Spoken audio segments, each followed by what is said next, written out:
లక్షలాది మందికి మన తెలుగు మ్యాట్రిమోనీ ద్వారా వివాహాలు జరిగాయి. తెలుగు వారి నంబర్ 1 చాయిస్ తెలుగు మ్యాట్రిమోనీ.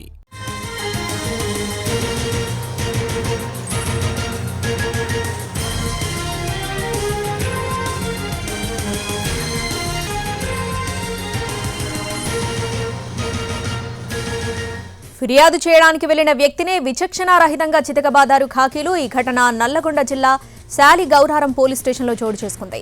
బాధితుడి ఫిర్యాదు నిజమేనని ఆలస్యంగా తెలుసుకున్న ఎస్ఐ సారీ మిస్టేక్ జరిగింది, ఎవరికీ చెప్పకు, అంతా నేను చూసుకుంటా అని బాధితుడిని స్టేషన్ నుంచి పంపించాడు. అటు బాధితుడు అంజీ తన సోదరుడు పరశురాముల మధ్య ఇంటి స్థలం వివాదం నడుస్తుంది. ఈ వివాదంలో జోక్యం చేసుకున్న మాజీ సర్పంచ్ గణేష్ పరశురాములపై దాడికి పాల్పడ్డాడు. దీంతో మాజీ సర్పంచ్ పై ఫిర్యాదు చేశాడు అంజీ.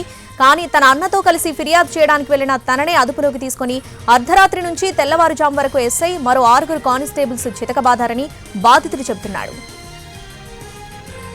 ఇక ఈ విషయం తర్వాత సారీ మిస్టేక్ జరిగింది, అన్నీ నేను చూసుకుంటా, జరిగిన విషయం ఎవరికీ చెప్పొద్దని ఎస్ఐ సిబ్బంది తనను వేడుకున్నట్లు చెబుతున్నాడు బాధితుడు.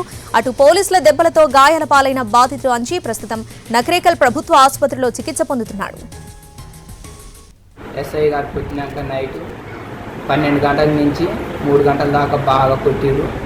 6 కానిస్టేబుల్ ఎస్ఐ కొట్టి నైట్ 8 గంటలకు సారీ మిస్టేక్ అయింది, నాకు ఇన్ఫర్మేషన్ కరెక్ట్ రాలేదు, నాకు పూర్తిగా తెలిసిపోయింది, నీకు ఏ న్యాయమైనా నేను చేస్తా, నువ్వు ఎక్కడికి బయటికి పోవద్దు, నువ్వు ఎవరికి చెప్పొద్దని నన్ను బతిమలాడి నా సెల్ నాకు ఇచ్చి నైట్ 9 గంటలకు వెళ్ళగొడితే నేను నైట్ 9కి మన నగరికల్ గవర్నమెంట్ హాస్పిటల్కి